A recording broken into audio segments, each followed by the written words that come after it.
আমি কি আপনার কাছে দায়বদ্ধ? না না, আমি বলছি আপনি কেন বলি নাই, কেন বলছেন কেন আপনি অডাসিটি কেন? অডাসিটি কেন আপনি কেন বলছেন কেন বারবার? কেন বলছেন কেন? আমি কি আপনার কাছে দায়বদ্ধ? ঠিক আছে, আপনি বারবার কেন বলছেন কেন? অভদ্রের মতো কথা বলেন আপনি কেন কেন কেন কেন? শুনেন বলি, আপনি আমাকে চ্যালেঞ্জ করেন কেন? আমি না না চ্যালেঞ্জ করিনি আমি। নো, এটা করবেন না আপনারা। আসলে মাহবুব কামাল সাহেব কতগুলো সুন্দর সুন্দর প্রশ্ন করেছেন। প্রথম প্রশ্ন হচ্ছে রাজনীতি করতে হবে কেন?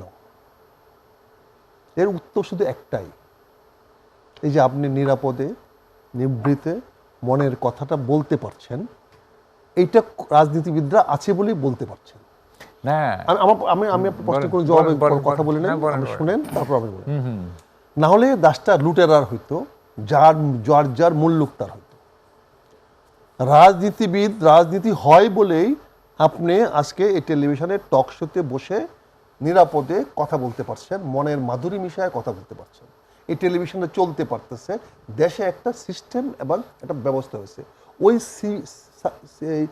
সিও কি রেভিনিউ, সিও ডেভেলপমেন্ট এটা তৈরি হতে পেরেছে কারণ রাষ্ট্রটাকে নিয়ন্ত্রণ করে রাজনীতি।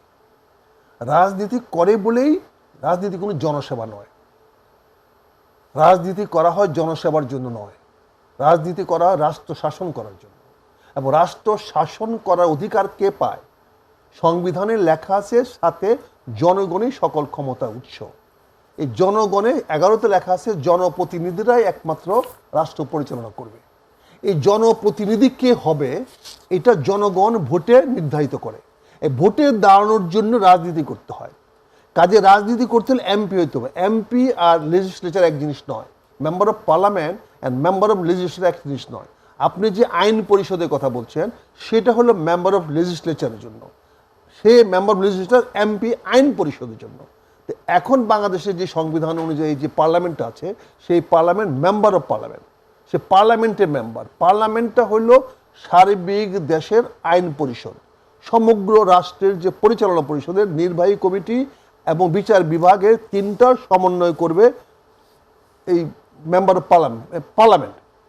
পার্লামেন্ট সাংবিধানিকভাবে একটি আলাদা ধারা এবং আলাদা কি বলে অংশ। রাষ্ট্রের যে তিনটি মৌলিক অংশকে আমরা বলি তার মধ্যে একটি হলো সংসদ, আরেকটি হলো নির্বাহী বিভাগ, আরেকটি হলো বিচার বিভাগ। তো এখানে যারা রাজনীতি করবে তারাই তো এই পার্লামেন্টে যাবে।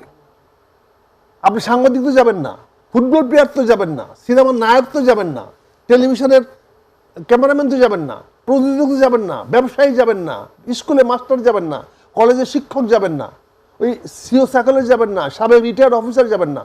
যারা রাজনীতি করে তারাই যাবে। এটা একটা আলাদা সার্ভিস, আলাদা থিং। জনসেবার কোনো প্রশ্ন নাই।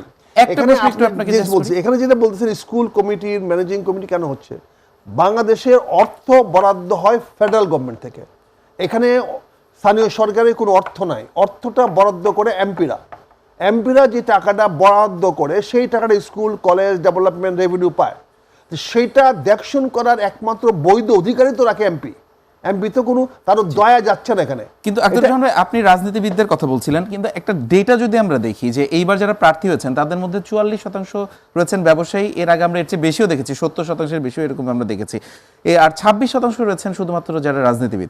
এই বিষয়গুলো আসলে কি বার্তা দিচ্ছে? আসলে কি সেই বিষয়গুলো হলো যারা নির্বাচন করতে চায় তারা জনগণের কাছে বিশ্বাসযোগ্য হতে পারছে না, তারা জনগণের আস্থা অর্জন করতে পারছে না। সেখানে যদি 26% ব্যবসায়ীরা আস্থা অর্জন করতে পারে, 44% এবারে বা যদি 60% আস্থা অর্জন করতে পারে, 100% আস্থা অর্জন করতে পারে, তাহলে ক্ষতিটা কোথায়? পৃথিবীর কোন দেশের হিসাবটা হয় না?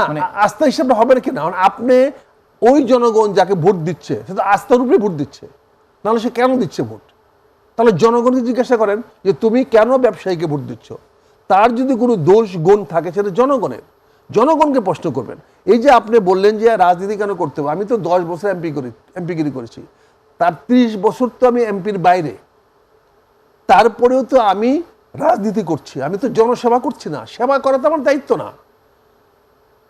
ওখানে স্কুল করে দেওয়া বা ওখানে একজনকে সাহায্য করা দায়িত্ব না। আমার দায়িত্ব রাষ্ট্রটা কিভাবে পরিচালিত হবে, নির্বাহী বিভাগ কাজ করছে কিনা, বিচার বিভাগ কাজ করছে কিনা, সেটা দেখার জন্য জনগণের প্রতিনিধি লাগবে। সেই জনগণের প্রতিনিধি হওয়ার জন্য আমি রাজনীতি করছি, আমি জনগণকে বোঝার চেষ্টা করছি। কাজে আপনি যেটা বলছেন রাজনীতি করতে হবে কেন, আমি একটু বলি না এই জন্য বলছি, আমি বলছি রাজনীতি করতে হবে কেন, এই জন্য করতে হবে, না হলে আপনারা কথা বলার জায়গা পাবেন না। ধন্যবাদ। আক্তার ভাই, কেন এত কথা বলেন আমি বুঝলাম না। আবার কেন প্রশ্ন করেন কেন? আমি কি আপনার কাছে দায়বদ্ধ? না না, আমি বলছি, আমি কেন আমি তো বলি নাই। কেন বলছেন কেন? আপনি অডাসিটি কেন? না না, অডাসিটি কেন? আপনি কেন বলছেন কেন? বারবার কেন বলছেন কেন?